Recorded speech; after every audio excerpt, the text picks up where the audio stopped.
Hello, welcome to my secret obsession. I'm Cherish Lively, and today I'm reading the first chapter of Red Firefly by Michael G Wallace. So, get cozy, turn up the volume, and let's read a book. Red Firefly by Michael G Wallace. Chapter 1. The Guy in the Closet. Dressed only in his white underwear, Bill rubbed his wet hair with a towel as he walked barefoot from the steamy bathroom, the scent of soap and shampoo still lingering in the air. Droplets of water clung to his skin, cool against the warmth of the room. "Cindy, I'm done with the shower," he called out, his voice carrying through the house. He heard the soft click of the bathroom door closing behind his wife, followed by the rustle of fabric as she likely reached for her robe. With an easy flick of his wrist, he tossed the damp towel toward the dirty clothes hamper in the corner of their bedroom. Though it landed slightly askew on the edge, he made a mental note to fix it later, but for now, he let it be. A muffled twang of a steel guitar floated through the walls from the bathroom radio, accompanied by the familiar crooning of Rick White's Headin' to Yesterday. The nostalgic melody wrapped around him, and he lightly bobbed his head to the rhythm, his fingers tapping absent-mindedly against his thigh. The scent of Cindy's lavender lotion still lingered in the air, mixing with the clean aroma from his shower. Bill exhaled deeply, relishing the quiet moment before the day carried on. His clean and organized room had everything arranged with precise intention, each item in its proper place, free of clutter or disorder. The bed sat perfectly made, its corners tucked sharply like a military inspection. Books lined the shelf in descending order of height, and even the alarm clock on his nightstand sat angled just so. He stepped toward his dresser, pulling open a drawer that revealed rows of jeans neatly folded, creased, and stacked with methodical precision. Each pair arranged as if categorized by an unseen system, almost alphabetized in their structure. Without hesitation, he selected the topmost pair, holding them up against his chest as he ran a smoothing hand down the leg, ensuring the crisp fold remained intact. Sliding into the jeans with practiced ease, he turned towards the full-length mirror, propped against the wall. He adjusted his stance, inspecting the fit over his trim, medium build. His eyes lingered on the slight bulge of his love handles, a minor imperfection he often noticed, but never felt strongly enough to change. Shrugging it off, he reached for a brush positioned precisely at the corner of the dresser, running it through his short, dark hair with swift strokes. Stepping over to the closet, he slid the door open in a smooth, deliberate motion, revealing a flawless row of freshly pressed white shirts. Each one was hung at an exact distance of 1.5 inches from the next, ensuring no unwanted wrinkles would form. The only deviation from the pristine white lineup were 2 colored shirts at the very end, his weekend attire. As he reached for the blue shirt on the end, the familiar sound of water rushing through pipes rattled briefly through the walls, a sign Cindy continued in the shower. Gripping the hanger, he pulled the shirt from its place and shut the closet door with a flick of his wrist. Then, without warning, a small explosion burst from inside the closet. A flash of fire and thick smoke erupted from behind the door, sending a wave of heat outward. Bill flinched and stumbled back, his heart slamming against his ribs. His mind scrambled for an explanation. A burst pipe, a collapsed wall.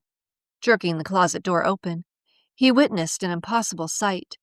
His row of pristine white shirts was now streaked with black scorch marks, smoke curling lazily from the fabric. The acrid scent of something burned filled the air, stinging his nostrils. But what truly stopped him cold was the strange man now standing amidst the smoking garments.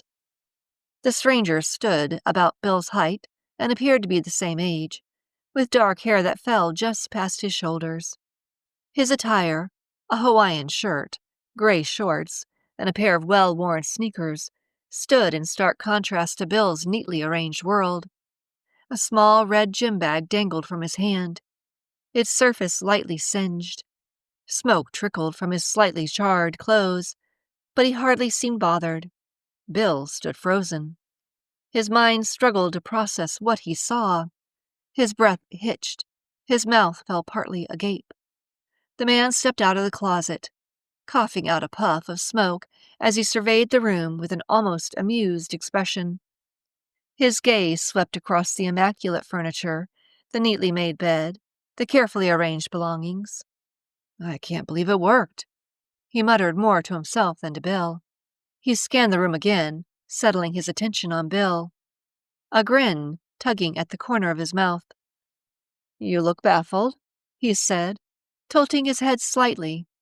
Bill could only stare. His voice was lost somewhere in the chaos of his thoughts. Bill rubbed his eyes, willing the impossible scene in front of him to disappear. His mind struggled to make sense of the situation. This had to be a dream, a trick of exhaustion, something other than reality. But when he opened his eyes again, the stranger still stood there, looking very real, very present, and very at ease. Before Bill could gather his thoughts enough to speak, the man in the Hawaiian shirt beat him to it. "That was some trip. It was awesome," he exclaimed, his enthusiasm completely out of place in the middle of Bill's perfectly ordered bedroom. He waved his hands excitedly toward the side of the room. "1 second, I was in the closet, just watching you and Cindy, and the next thing I knew, this massive wall of flames surrounded me. I mean, it was wild. I closed my eyes when I felt that insane wave of heat. Thought I was going to burn up like that oil can." He stopped, shaking his head, then grinned and pointed at Bill. "And then, boom! There you were, right in front of me." The stranger strolled around the room as if it were his own, inspecting the dresser, glancing at the bookshelves, peering at the still smoking closet with an amused smirk. "Actually, you were there before, only it wasn't you. It was the other you, but not this you, right now. You'll get it soon, and trust me, you're gonna love this." Bill, still frozen in place, felt his confusion boil over into something else. His chest tightened as frustration mixed with disbelief. He clenched his fists, his breath coming out in short bursts. How the hell did you get in my closet?" His voice rose with each word until it erupted into a full-blown yell. "Look at my shirts!" He spun toward the closet, staring in horror at his previously immaculate row of white shirts, now streaked with black soot and singed around the edges. Hesitantly, he reached out, pressing his fingers against one of the burned sections. It still felt warm. His jaw tightened. "How'd you get in there?" The stranger ignored the question, as if Bill's fury was nothing more than an amusing side note. Instead, he tossed his red duffel bag onto the bed and, without warning, grabbed Bill's shoulder with both hands. His grip held firm, almost reassuring, though it sent a fresh wave of unease through Bill. "This is going to be fantastic," the man said, his eyes gleaming with excitement. "It's really going to work, just like you said it would." Bill felt his body go rigid. The sheer absurdity of this situation felt numbing to him, leaving him standing there, mouth slightly open, staring in disbelief at the stranger who acted like they were old friends, like Bill should understand him. The man in the Hawaiian shirt stared back, his grin faltering into mild confusion. He tilted his head, then suddenly snapped his fingers as if realizing something. "Oh, I get it. You're wondering why I came out of the closet instead of the garage." He pointed toward the hallway, then paused, frowning. "Wait, no, actually, you were expecting me to be in the living room." He gave a short laugh and shrugged. "Don't worry, it's not your hallucinations coming back." Bill's blood ran cold. His heart slammed against his ribs. Hallucinations? His mouth went dry. His mind raced through half-buried memories, things he had pushed aside and locked away.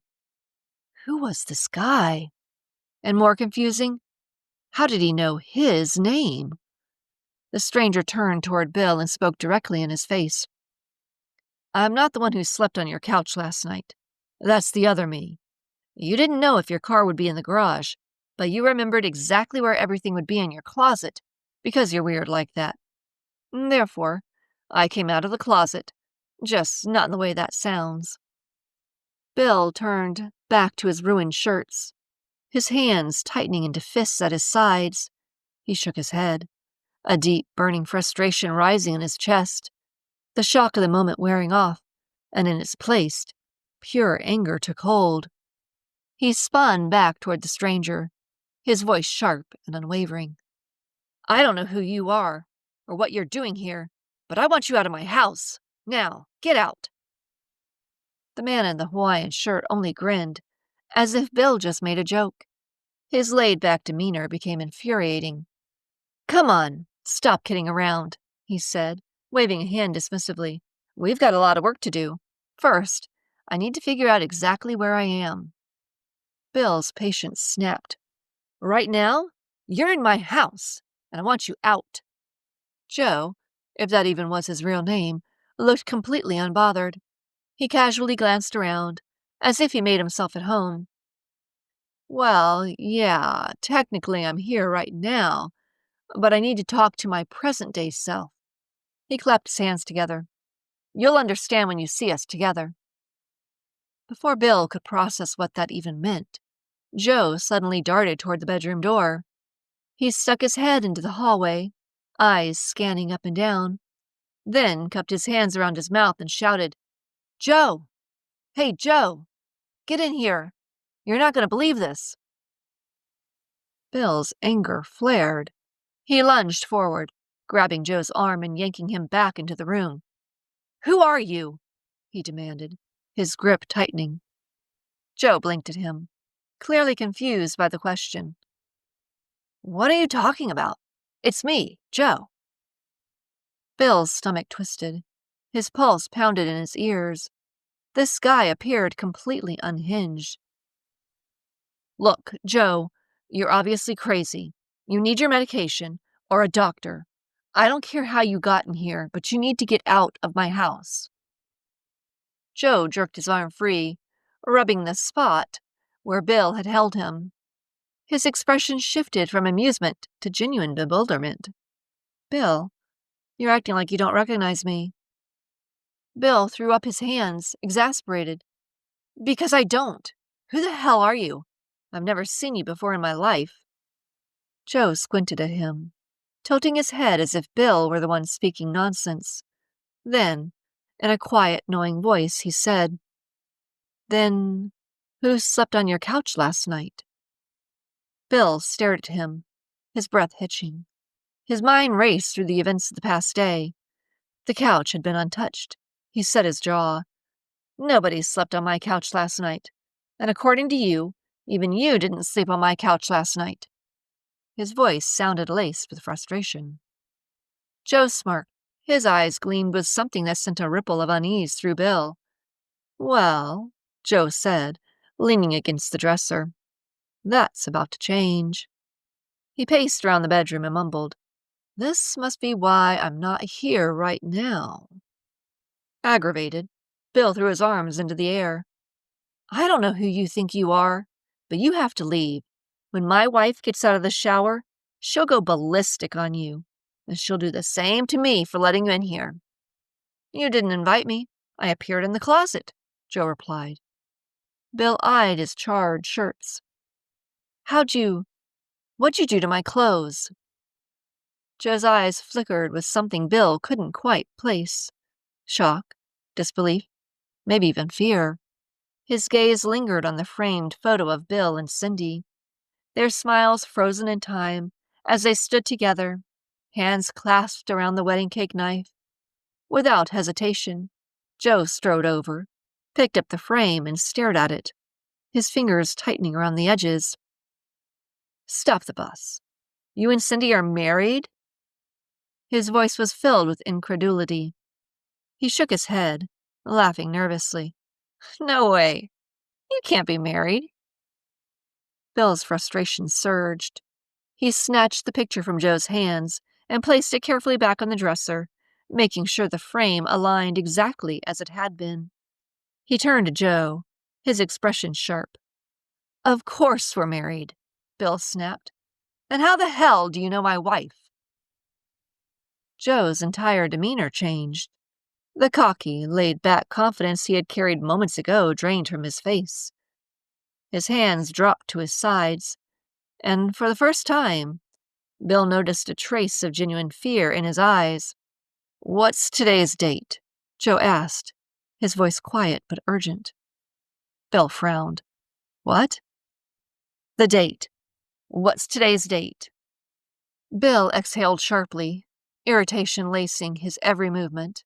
He jabbed a finger at the small calendar sitting on his dresser. "It's June 3rd. Now get out of my house." He pointed to the bedroom door, hoping this time Joe would actually listen. But Joe didn't move. Instead, he stood frozen, staring at the calendar as if it had betrayed him. His lips parted slightly, and a deep crease formed between his brows. "No," he whispered, his gaze still locked on the date. "You don't understand." He turned to Bill, his face pale. "You and Cindy aren't supposed to get married for another year." The words hit Bill like a slap. His anger wavered, replaced by an unsettling feeling creeping up his spine. "What the hell are you talking about?" Joe took a slow step closer, his expression unreadable. "You really don't recognize me, do you?" Bill shook his head firmly. "No." Joe searched his face, as if trying to find some trace of familiarity. "Have you ever seen me before? Ever?"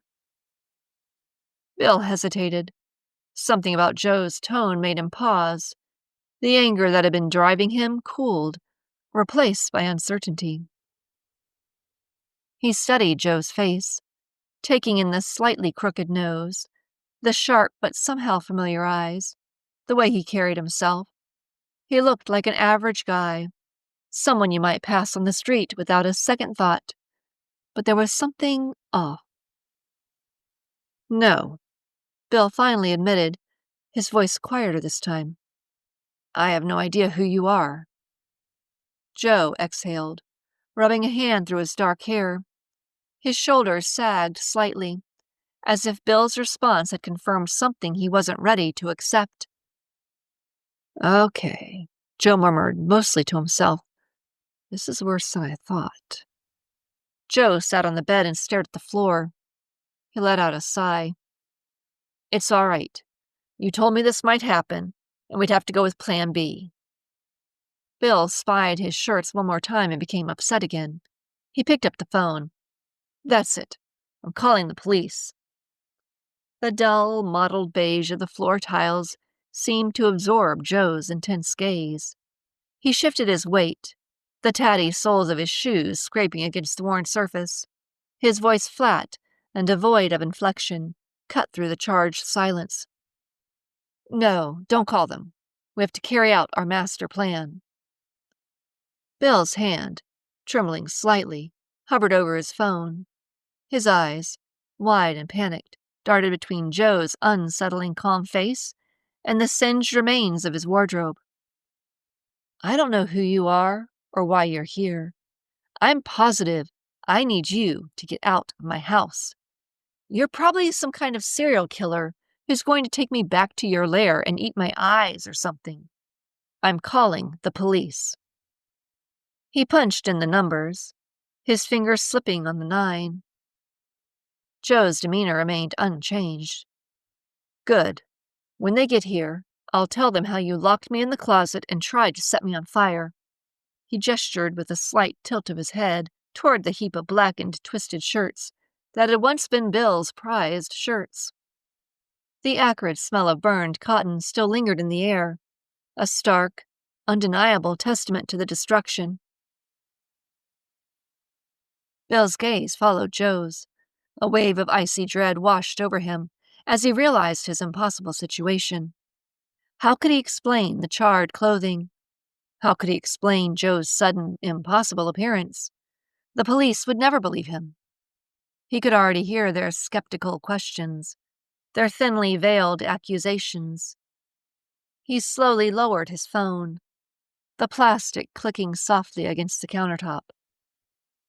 I can tell you're confused and you don't have any idea where you are, he stammered. I don't understand how you burned up all my clothes or materialized inside my closet. But I'll help you get back to where you need to be. Why don't you start telling me who you are? Joe turned to Bill. His eyes locked onto his with an unsettling intensity. A flicker of something that might have been sincerity, or perhaps madness, danced within their depths. He spoke with a calm, almost gentle tone, his voice smooth and reassuring. I'm your best friend. A strange, unsettling warmth spread through Bill as he stared at the stranger. Despite the bizarre circumstances, despite the charred clothing and the impossible appearance, something about Joe's presence resonated with disturbing familiarity. A flicker of doubt, a treacherous whisper of acceptance, threatened to override his logical defenses. He almost, against all reason, wanted to believe him. The tension in the room, thick enough to cut with a knife, was abruptly shattered by the soft swish of fabric. Cindy, her face still flushed from a shower, entered the room. She wore a plush white terry cloth bathrobe, its edges damp, and a thick towel wrapped haphazardly around her wet hair. As she unraveled the towel, gently bending forward to pat her long dark hair dry, both Bill and Joe turned to watch her. She moved with an unconscious grace, completely unaware of the tense drama unfolding in her bedroom. Her carefree moments ceased abruptly as she reached the dresser. Her eyes, still slightly glazed from the warmth of the shower, widened in shock as they landed on Joe, seated casually on the edge of the bed. A startled gasp escaped her lips, and she instinctively jumped back, clutching the towel tighter to her body. "Who's your friend? What's he doing in our room?" she demanded, her voice laced with a mixture of anger and confusion. Joe, seemingly unfazed by her reaction, stood up and offered her a gentle, almost reassuring smile. "It's me, Joe." Cindy's brow furrowed, her eyes searching his face for any sign of recognition. A wave of bewilderment washed over her as she tightened her grip on the towel, her knuckles turning white. The utter lack of comprehension in her gaze caused Joe's smile to falter, and he slowly sat back down on the bed, a flicker of something unreadable crossing his face. "He was just about to tell me," Bill replied, his voice strained, still grappling with the impossible situation. Cindy's initial shock gave way to a simmering frustration. She crossed her arms tightly over her chest and leaned back against the dresser. Her eyes, now narrowed and sharp, darted between Bill and Joe, a silent demand for answers. The air crackled with unspoken questions, and the unspoken threat of a full-blown confrontation hung heavy in the room. She gave them both the "this better be good" look, a silent ultimatum that promised dire consequences if their explanations failed to satisfy her. Joe settled more comfortably on the edge of the bed, his gaze fixed on Cindy, a strange mix of earnestness and something else, something unreadable in his eyes. "You see," he began, his voice smooth and conversational, as if narrating a familiar anecdote. "I've known Bill since our freshman year in college. We met at registration, a chaotic mess of bewildered students and endless lines. I distinctly remember showing him the advantages of strategically placed bribes to expedite the process with the registrar's office." Cindy, her expression a mixture of skepticism and reluctant curiosity, continued to dry her hair, her movements betraying a growing unease. "And then?" she prompted, her voice laced with a hint of impatience. "During our sophomore year," Joe continued, undeterred, "I introduced you two at Nick's Bar, that dingy little dive downtown. Cindy, you were a vision, a whirlwind of focused energy, playing pool with an intensity that could rival any professional.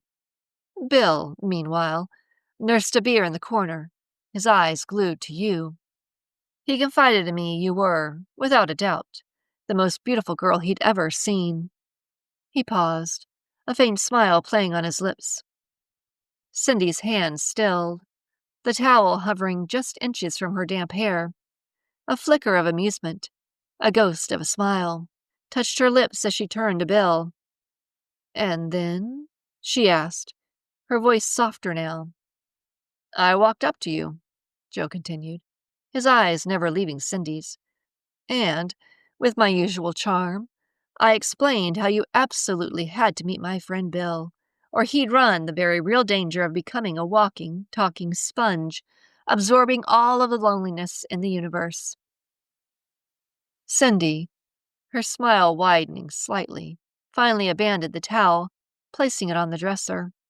She then slipped into her bathrobe, cinching the waist tightly. "Is there a person we can call to bring you your medication? Or perhaps take you back to the home?" she asked, her voice laced with a thinly veiled concern. Joe, seemingly oblivious to her skepticism, pressed on. "After college, we all stayed in town. Bill, ever the entrepreneur, started his contractor business. And you, Cindy, you graced the hollowed halls of the library with your presence. Bill, through a stroke of luck, or perhaps fate, won a government contract out at the Federal Center. The job involved tearing down a few temporary buildings at some abandoned project." Cindy sighed, a sound of weary resignation, but she continued to listen, her gaze fixed on Joe.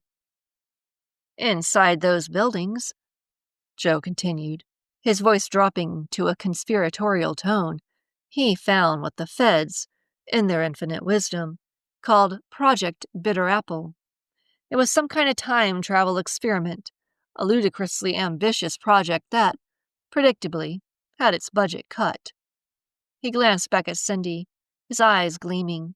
"Bill, ever the tinkerer, disassembled the primary unit and, with my invaluable assistance, reassembled it in my garage. He discovered a critical flaw, a problem with one of the circuit boards, and, after some creative adjustments, managed to correct it. Finally, the time came to test the machine, and, well, that's how I wound up here." Cindy, her patience clearly wearing thin, walked over to Joe, her expression hardening. "You don't know me," she said, her voice low and dangerous. "But I'm not someone you should mess with. Tell me why you're in my house, or, better yet, just leave." Joe, his eyes unwavering, met her gaze. "You convinced me to do this," he stated simply.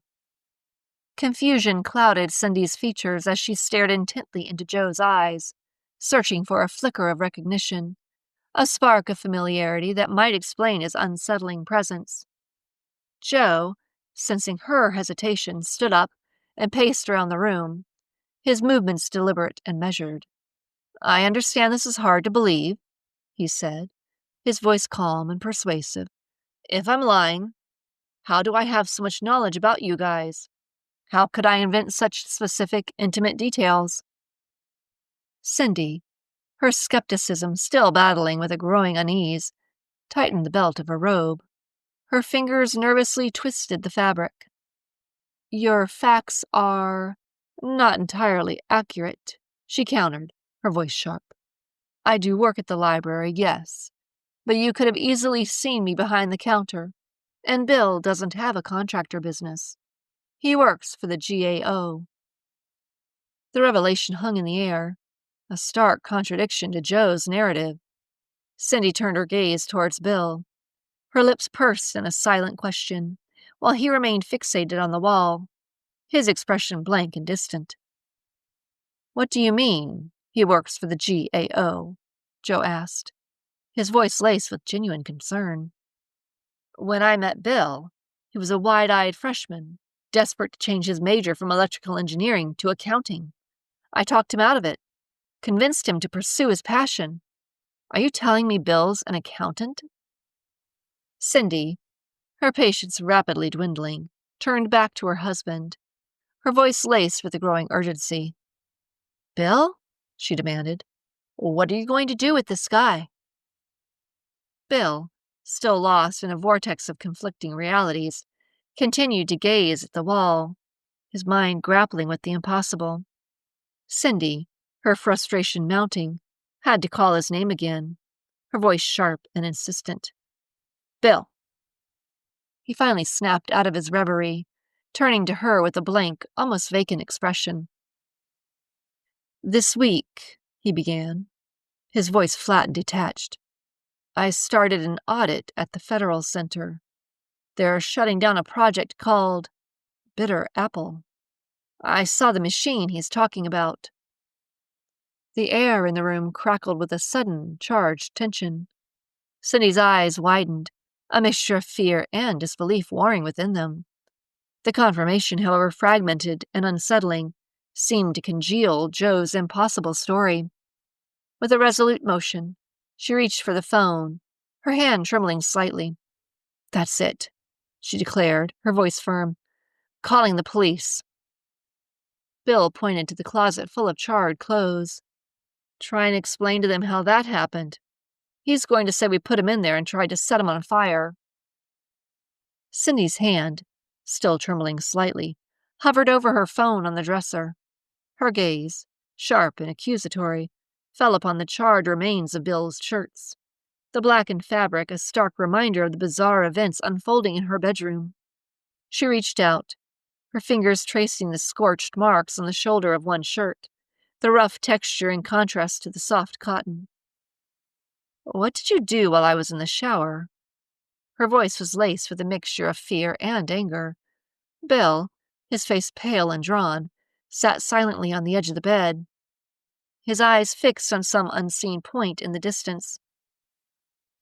"I'm going to get dressed," she announced, her voice resolute. "When I get back, I want this guy gone." "I've been trying," Bill replied, his voice an indistinct murmur, a plea for understanding. Cindy, her expression a mixture of exasperation and disbelief, shot him the look, a silent promise of retribution, before turning and marching out of the room, her footsteps echoing in the tense silence. Bill glanced over at Joe, his eyes filled with a weary resignation. "You say you know me and Cindy," he began. His voice struggled. "If that's true, then you must know how much trouble both of us are in right now. Please, just leave. Disappear. Go back to wherever you came from." Joe, however, remained unfazed, his demeanor calm and collected. "I don't have a ride," he countered, his voice reasonable, "and I need to get a few items. You take me to a couple of the places I have to go to, and when we're done, if you still don't believe me, if you still think I'm some kind of lunatic, I'll leave. You won't see me again. I promise." Bill, his mind reeling from the impossible situation, weighed the proposal. On one hand, he faced the genuine threat of Cindy's wrath, a force of nature that was far more immediate and tangible than the bizarre mystery standing before him. On the other hand, he could attempt to verify Joe's story and hopefully get rid of him. The logic seemed flawed, but it was better than facing Cindy's anger. "Fine," he conceded, his voice heavy with resignation. The two strangers stood up from the bed, the unspoken tension still hanging thick in the air. Bill, attempting to inject a semblance of normalcy into their surreal situation, asked, "You want some breakfast?" "Sure. How about I make you some eggs?" In the brightly lit kitchen, Joe moved with an unsettling familiarity, opening a cupboard door and retrieving a well-worn frying pan and two chipped ceramic plates. He then competently extracted a carton of eggs and a jar of chunky salsa from the refrigerator. With practiced ease, he cracked the eggs into the pan and scrambled them. The sizzle in the pan filled the air with a savory aroma. Bill, his movements still slightly dazed, set the table, laying out silverware and napkins with a mechanical precision. Joe, as the eggs reached the perfect consistency, dished them onto the plates, generously spooning salsa over the fluffy yellow mounds. He handed Bill his plate, and they both sat down at the table, the clinking of silverware a stark contrast to the charged silence. "These are good," Bill admitted, his voice laced with a reluctant appreciation. The tense atmosphere was further disrupted by Cindy's arrival. She entered the kitchen, clad in jeans and a casual t-shirt featuring a whimsical illustration of stacked books. The caption beneath the image read, "Librarians do it alphabetically." Joe, without missing a beat, glanced up at her and remarked, "You still have that stupid shirt. I thought you told Bill you lost it at the gym." "What's he still doing here?" Cindy demanded, her eyes narrowing as she glared at her husband, the unspoken question hanging heavy in the air. Before Cindy's anger could escalate, Bill quickly explained the peculiar deal he had struck with Joe. Cindy, her expression still wary, conceded, "All right, he's your problem. Where's my breakfast?" Joe, swallowing a mouthful of eggs, calmly replied, "You don't like the way I make eggs." "How would you have any idea how I prefer my breakfast?" Cindy retorted, her voice mixed with suspicion. "Because," Joe stated simply, "you don't like eggs at all." Bill, taking another bite of his salsa-topped eggs, glanced down at his plate, a flash of unease creeping into his eyes. "How'd you know I like eggs with salsa?" he asked. "Remember how I appeared in your closet in that time machine story?" Joe replied, his expression conveying a sense of exasperated patience. Cindy rolled her eyes, her frustration evident. "I want to know why you're here," she reiterated, her voice demanding. "How do you think I attained all this info about you guys?" Joe countered. "In my years at the library," Cindy responded, her voice filled with sarcasm, "I've learned how easy it is to get information. The power of a library and the internet allows you to find anything you want, especially details about people." Joe, scraping the last of his eggs onto his fork, raised an eyebrow. "Explain the eggs," he challenged. "Did I find this bit of intelligence on the internet?" Cindy, her foot tapping impatiently against the trash can, retorted, "You could have gone through our trash and found empty salsa jars and egg cartons." "How did I know Bill likes salsa on his eggs? And you don't like eggs at all?" Joe pressed. His voice remained calm. "I'll figure it out," Cindy declared, her voice tight with determination. Bill, sensing the escalating tension and the imminent eruption of Cindy's anger, quickly intervened. "How about I take you on those errands?" he suggested to Joe, his voice laced with a desperate plea, "and get you out of here." Thank you for sharing your time with me. Your time and attention are truly appreciated. If audiobooks are your thing, you can listen to full novels on My Secret Obsession at Spotify, Amazon, iHeart, and Apple. If you enjoyed this reading, please follow, subscribe, or give a thumbs up. Your support means everything to me. Until we meet again, goodbye and happy reading.